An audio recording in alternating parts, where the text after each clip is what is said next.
चालाकी और बुद्धिमानी के बीच की रेखा बहुत बारीक होती है।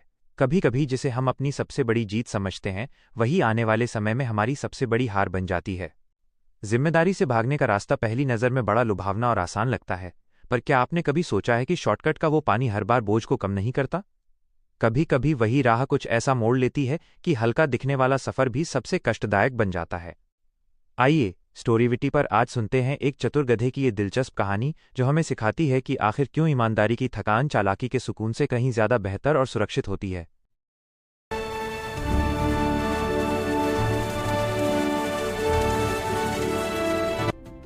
एक छोटे से कस्बे के किनारे एक आदमी रहता था।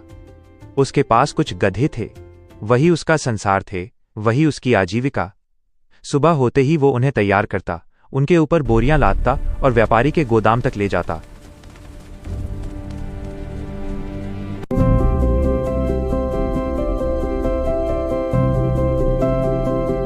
व्यापारी नमक का व्यापार करता था। मोटी मोटी बोरियां कसकर सिली हुई गधों की पीठ पर रख दी जाती। फिर लंबा रास्ता तय कर वे दूसरे बाजार तक पहुंचती। रास्ते में एक नदी पड़ती थी। बहुत गहरी नहीं, पर इतनी कि पांव डगमगा जाएं तो आदमी भी गिर सकता था, गधा भी। गधों में एक गधा थोड़ा अलग था।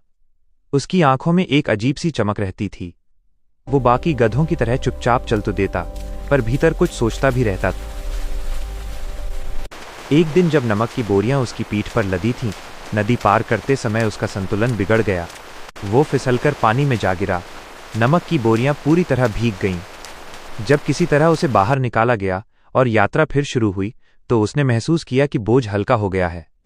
पहले जितना भारी दबाव उसकी पीठ पर था, वो कम हो चुका था। उसे कारण समझने में देर नहीं लगी। नमक पानी में घुल गया था। जो भार था वो बह गया था। उस दिन वो चुप रहा, पर उसके भीतर एक छोटा सा विचार जन्म ले चुका था। अगले दिन जब वही नदी सामने आई, उसने कदम थोड़े धीमे कर दिए।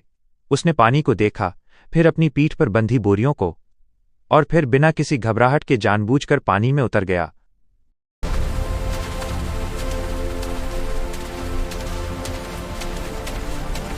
नमक फिर घुल गया, बोझ फिर हल्का हो गया। अब ये दुर्घटना नहीं रही थी, ये उसकी योजना थी। कुछ दिन तक यही चलता रहा। हर बार नदी आते ही वो थोड़ा फिसल जाता, थोड़ा डूब जाता और हर बार हल्का होकर निकल आता। व्यापारी के गोदाम में जब बोरियां खोली जाती तो वजन कम निकलता। व्यापारी भौं सिकोड़ता और मालिक की मजदूरी कटती। मालिक को समझ नहीं आता कि ये घटता वजन कैसे हो रहा है। पहले उसने रास्ते को दोष दिया, फिर मौसम को, फिर अपनी किस्मत को, पर धीरे धीरे उसकी निगाह गधे पर ठहर गई। एक दिन उसने चुपचाप निर्णय लिया। अगली सुबह नमक की जगह उसने गधे की पीठ पर रुई की बोरियां रख दीं, हल्की, मुलायम, लगभग भारहीन सी।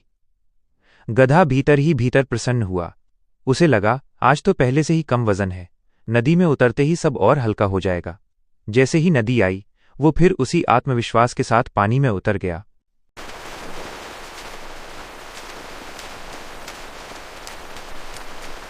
पानी ने इस बार नमक की तरह कुछ नहीं घोला।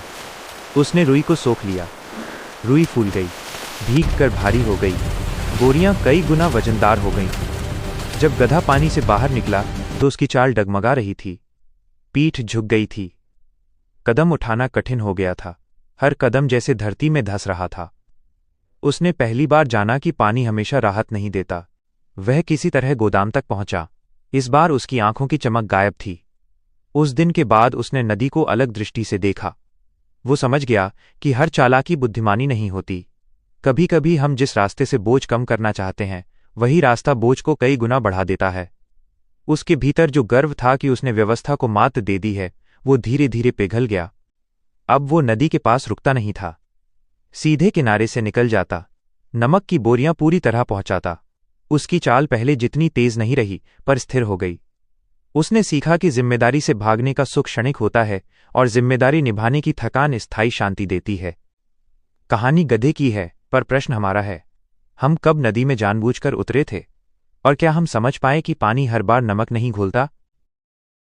तुम कितने भी क्लेवर बनने की कोशिश करो, परंतु तुम ज्यादा दिन धोखा नहीं दे पाओगे।